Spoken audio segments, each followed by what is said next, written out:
Yeah. Okay. This is Elle, and this is the Elmatic View, and I have the pleasure of interviewing Dr. Tanya Martin about mental illness in the Black community. So I have a few questions for her. We're just going to elaborate on some things and get some understanding of what mental illness is and how we can help each other get through those type of things. So what exactly do you do? Oh my, I am a clinical psychologist, and I've been a psychologist for just over 25 years. And I meet with adults in therapy primarily. I'm also a certified relationship therapist, and I meet with couples in therapy. And I teach basic psychology courses at Oakland Community College, and I've been doing that for just about almost 20 years. Where did you get your degree from, doctor? I got my doctorate degree from a school that's called the Michigan School of Professional Psychology. When I got my doctorate degree, it was called the Center for Humanistic Studies, and it was located in Detroit. And they offer degrees just in clinical psychology. Really? That's interesting. And so what made you go into psychology? Ooh, just to shorten the story, I was a kid, and about 11 years old, and at that time my best friend told a lie on me, and it devastated me. So I ran home, and I told my mother, and once I got myself together, I said, what can I do when I grow up to help people like her? She looked at me like, this little girl. And she said, it sounds like you might want to be a psychiatrist. She told me what a psychiatrist was, and for the next couple of years I said, I'm going to be a psychiatrist. Until I think I was in 7th or 8th grade, I was 13, and had career day at school. And the teacher was given definitions of various careers, and he defined psychology, and I was taken aback. And I decided that I wanted to be a psychologist because I would be able to help people, work with people. And then he also explained that a psychiatrist, they went to medical school. And I didn't want to deal with medicine, I wanted to deal with people. And I just never changed my mind. That is so interesting. I actually have a thing for psychology too. Sometimes I self-diagnose my family and myself. I know, a lot of times. it's easy to do other people. Other people, right. You know, Just trying to self-assess myself. It's kind of like I don't want to be that person. So what does the term mental illness mean from your standpoint? From my standpoint, I look at it as it's mental disorders, and examples would be like depression, bipolar disorder, schizophrenia, and they can affect, impact our mood, our emotions, our behaviors, our way of thinking, and they can be treated. It doesn't have to be a death sentence. Right. Yeah. So me and my aunt, we were having this great debate whether or not depression was a mental illness. Yeah. And when people think the word mental illness, they think wacky, insane, when that might not be it. Like you said, it's a disorder. Yeah. So things like, I suffer from personally depression and anxiety, things I've been working on since I probably was like maybe 11. Post-traumatic stress, just things that have gone on in my lifetime, but I don't like to define myself as that. I try to. I think this is a very important topic to speak on because so many Black people, in particular, don't acknowledge that and don't think there's anything wrong. Yeah. They think that, oh, that person's just angry all the time, but what causes a person to be mad all the time? Yeah. Do you think, okay, say for things like that, a person that's just always angry, always mad, do you think it's something, is a core reason that it could be some type of mental illness? Absolutely, something that has not been addressed. It's unfortunate that our society, particularly African Americans, look at mental illness as a negative stigma within our society, when we don't look at cancer or asthma as a bad thing. People sometimes braggadociously talk about their medical concerns. When it comes to mental health or somebody in their family, they don't do the same thing. We don't give the same attention and respect. On another note, a positive thing is that May is Mental Health Awareness Month. And I get excited about that. It is 1 month. However, a lot of attention is paid to mental disorders and mental illness. And what I'll continue to say, it does not have to be a life sentence. And yes, depression is under that umbrella of mental illness. However, when treated, if medication is required with therapy, it's an illness that can be addressed and, I hate to say the word, cured, Yes. Yeah. So, as I said, most of my questions will be amongst the Black community. And like I said, I feel like there is a connection, but yet there is a disconnect. Why do you think that in the Black community? Do you think, I've read something where it says other things have happened from us from post-slavery. Yeah. I would be considered a 5th generation, descendant of that. A lot of people go through post-traumatic stress. It was something I read about with the Holocaust victims. Do you think that slavery has anything to do with those type of things? I really do, and it's ironic that you asked. A couple of weeks ago, I just finished reading this book. It's called Post-Traumatic Slave Syndrome, and it's by, I believe the name was Dr. Joy DeGruy, and it was really beautifully written, and we can apply it to present day based on how we behave. She talked about how, and I noticed this when I was a kid, people would give little girls compliments when they're with their moms. And the mother might say, oh, don't tell her that, it'll go to her head. And I would think that was so sad. Why not accept the compliment? Based on the findings in Dr. DeGruy's, I'll call her Dr. Joy's book, she stated that as women that were enslaved and they had little girls, as their little girls grew up, the masters or the men in charge would make comments about their little girls, or sister so-and-so, your little girl's getting beautiful. And so to keep master away from their daughters, they would often say, she's dumb as a doorknob. She's not, breaking her down. So so he wouldn't touch her. And so we still do that today. We have a difficult time accepting a compliment. You look so, oh, this old thing I've had, it's like, just accept. So right. In some ways, we can relate that to our own history. And I feel as though, speaking of that too, Black people have endured so many things, and during that time we had no one to talk to, or no one to deal with, or even to know what is going on in my head. So I just keep pushing and just keep it moving. If we don't have that, everything is just brushed under the rug. I can't talk about how I feel. I don't know what's going on in my head. So I'm walking around angry. I'm walking around with this depression, this hurt, and that's the things going to drinking, or to doing drugs, or just acting out, misbehaving. Because this has been a generational thing. Yeah. So what do you think we can do to change that? And I think that comes too from not being trusting. We were put in environments where we were lied to, we were taken advantage of, we were beaten. So that's been transferred from one generation to the next. And so we have a responsibility to ourselves to allow ourselves to step out and allow ourselves to be open and vulnerable. Because I'm a firm believer in what we put out in the universe, it'll come back to us. Yes. And as long as we remain tight and secret, that's what we're going to get, more tightness, more secret. And so we're tight, we're angry. So we have to release, absolutely, absolutely. Denial is a tremendously big piece. We are afraid to tell our stories. We have been taught over and over that, keep it to yourself, pray about it, tell Big Mama, right. That. But to go to see a healthcare professional, sometimes in our community, we're taught, if you do that, you're crazy. I don't even use that term. It's a derogatory term. And that's always, you got that relative, oh, she just crazy, or he just moody, or there is a problem there. Yeah. Why are they like that? We need to find the reason of that problem and correct that, because things like that can start off as children, and it's never been corrected. And that's why you have all these menace to societies walking around, shooting up things and killing people because nothing has been addressed or has been fixed. So how can we break that chain? We have to be courageous enough to step out and really just walk into a clinic, go and see a doctor. A lot of people have health insurance and they're not utilizing it to its fullest. You're paying into something that you're not benefiting from. And so if you're feeling sad, depressed, low, moody, angry, it's incumbent upon you, the individual, to maybe even share that with your primary doctor. And primary doctors will often refer you out to a therapist, psychologist, counselor, rather than believing that if you do that, you're crazy. It's you being responsible for your health, and it's total health. Not it stops at the neck, it's total health. And it's that responsible person that is courageous enough to seek out that help. How do we encourage each other? We encourage each other by being positive, and sometimes it's scary, just because I wouldn't do it, don't put me down for doing it. Right. And so we have to step outside of our comfort zone. We have to broaden our horizons, open up our mind. I think the young people say, stop talking about it and be about it. Yes. I believe in, and I'll tell people, do the go see. Go and see for yourself.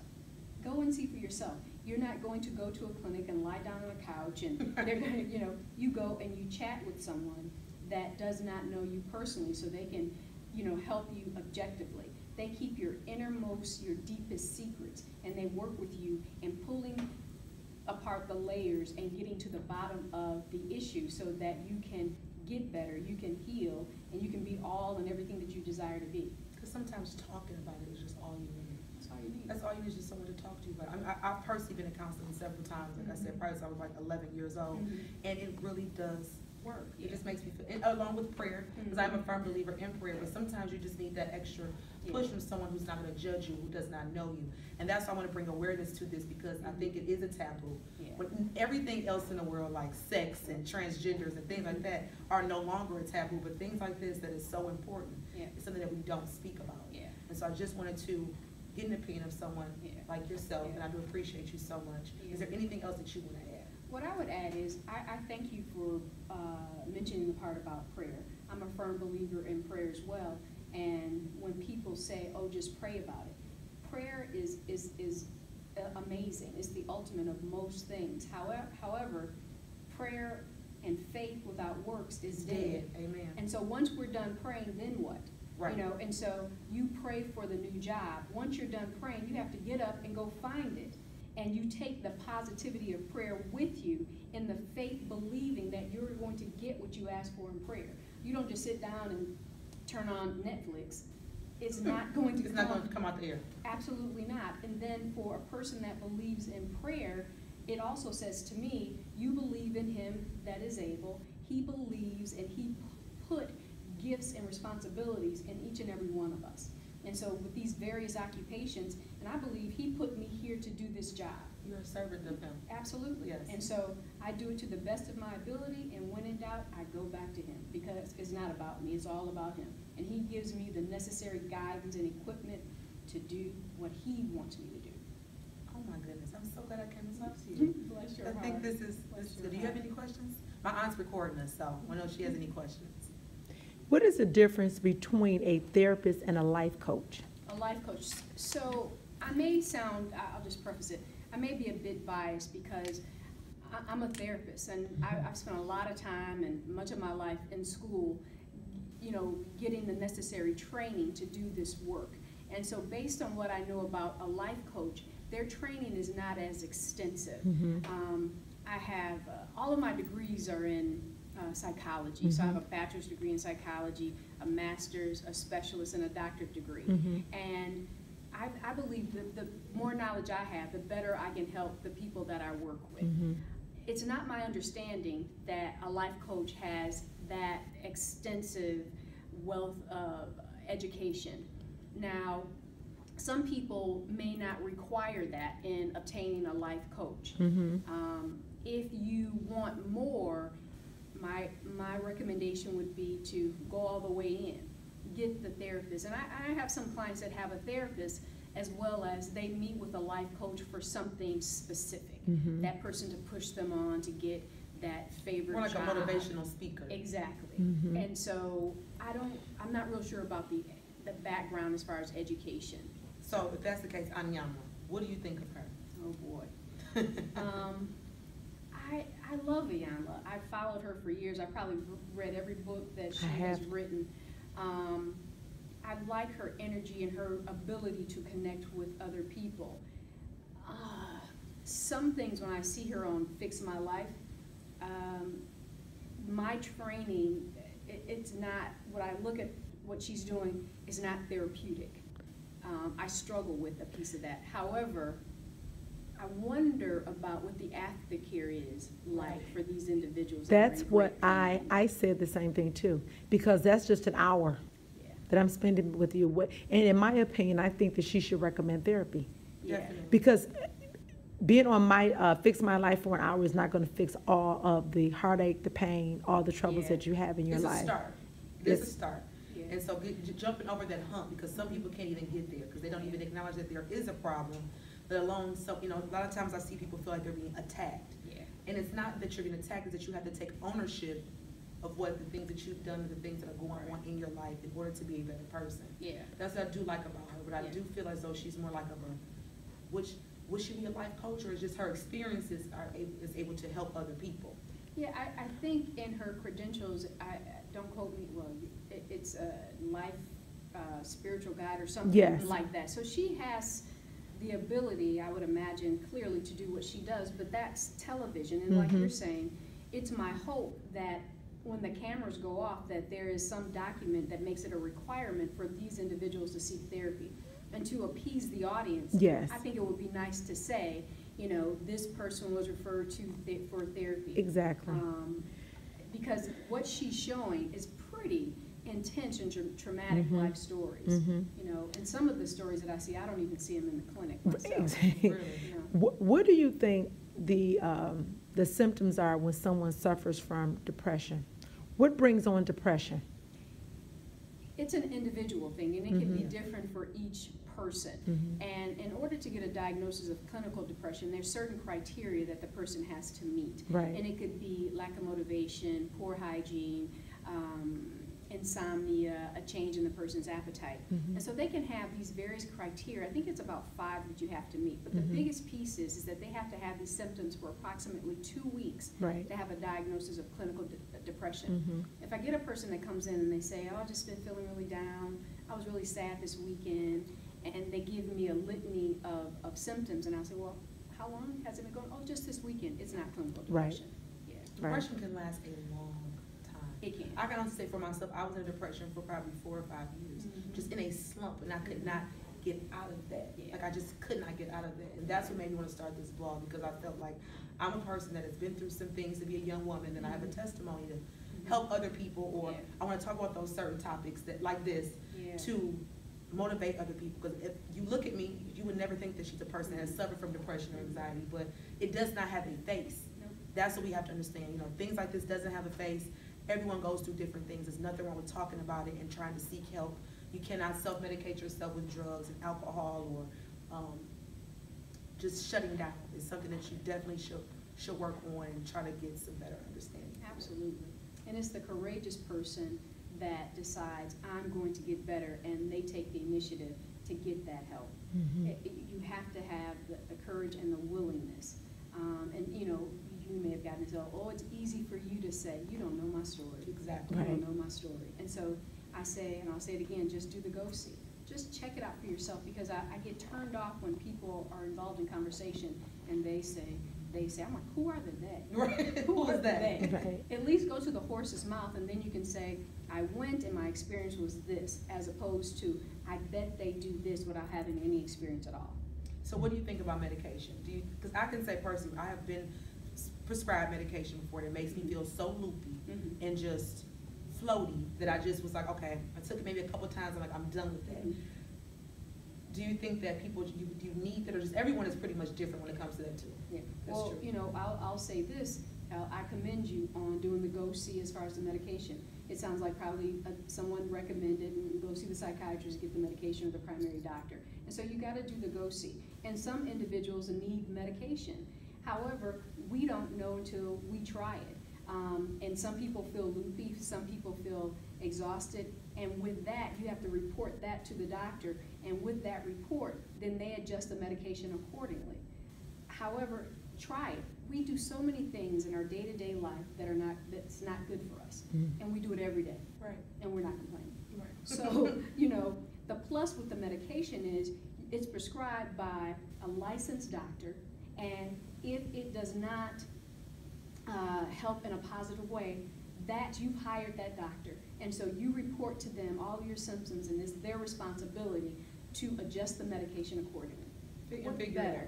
Yeah, exactly. As opposed to the hookup person or something like that. You have this person that you hired to get you well. I say use it to your advantage, and a lot of people just don't do it. I didn't feel good. Well, you go back to the doctor and tell them, it made me feel this way, and they will adjust it accordingly. Yes, this was great. Is there anything else you want to add? I can't think of anything right now, but This- I'm glad you came in. Yes. And this is huge, and I'm excited about it because it's just days before Mental Health Awareness Month, and what an appropriate time And I to had do no clue. this. And my birthday is May 2nd, so maybe that's all the time. Celebrate, that's right. Yes, right. so that's motivate each other, that's encourage each other. There's nothing wrong with seeking help. Right. There's nothing wrong, because sometimes you have those friends, you don't want people to know your business, you don't want anybody going back and tell he say, she say, they say. You can go to someone, it's just you and them in the room alone, and be honest, be open. Don't tell half the story, tell all the story. That's the only way they're able to 100% help you. And they're not gonna be the nicest all the time. They're not gonna tell you what you wanna hear. But being open and honest is how you get to the best solution, to being a better person, being the better you. So tune in moving forward. I have a lot of more topics, a lot of more great topics for the rest of the year and moving forward. Thank you so much, Dr. Martin. Bless your heart. You're yes, wonderful. thank you. You're amazing. This is all.